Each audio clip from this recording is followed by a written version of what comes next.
So today, on this cloudy and rainy Friday, I went to the Sydney Aquarium, courtesy of NYU Sydney, and it reminded me that even though these places, aquariums and zoos, keep amazing creatures away from their natural habitat and having to spend the rest of their lives living in manufactured beach settings and having scheduled feed times instead of finding food when they feel like it, I do still enjoy going to aquariums and zoos and these museum-type places of living creatures.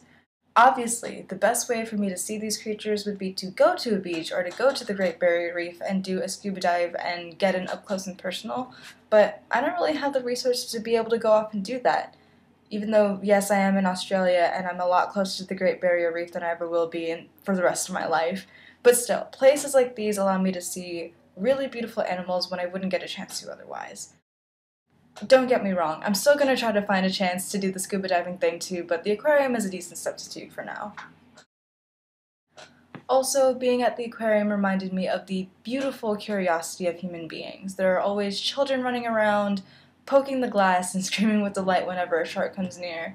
There are always people looking at these creatures and marveling at the simple way in which they move throughout the water. Aquariums are there because humans are ultimately awed by the beauty of the world around them, and our attempts at deep-sea exploration and the fine-tuning of boats and submarines and other aquatic vehicles and having places like aquariums can be seen as an homage to the wonders of sea life. It just sucks that these animals are in tanks instead of wandering around in the ocean or lakes or rivers or wherever they're from originally.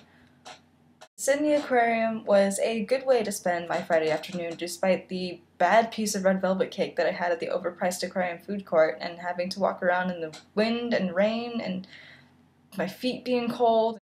A little bit gloomy outside today, but it was a good afternoon. I also bought these awesome postcards for my friends and family and will be sending these out soon. Spoiler alert, I guess, for the friends and family who are probably watching this video. Hello.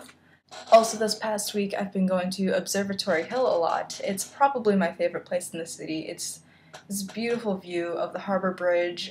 I just like going there and finding inspiration for creative writing class or just sort of reflecting on the fact that I am in Sydney, Australia. I am in Sydney, Australia. Also, I got some new books because I really wanted to continue reading the Song of Ice and Fire series, so I got a Clash of Kings, and it's a lot bigger than I thought it would be, but it's still, I'm excited. I also got Sons and Lovers by D.H. Lawrence because it was $5.99 and how could I resist? Also, earlier this week I went to see an amazing play with my anthropology class entitled This Heaven by Nakia Louie. I really hope I'm saying that correctly. It was beautiful, and my immediate thoughts about the play and everything can be found in my blog, which will be linked to in the description below. In other news, NYU this week has been taken over by TED.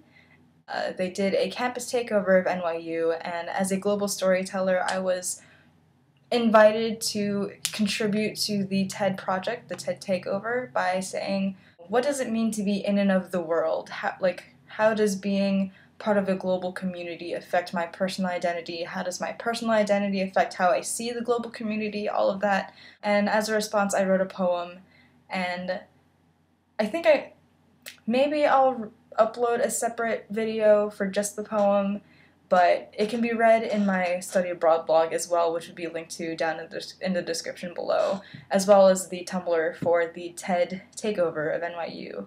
So check those out. I've been having a good week.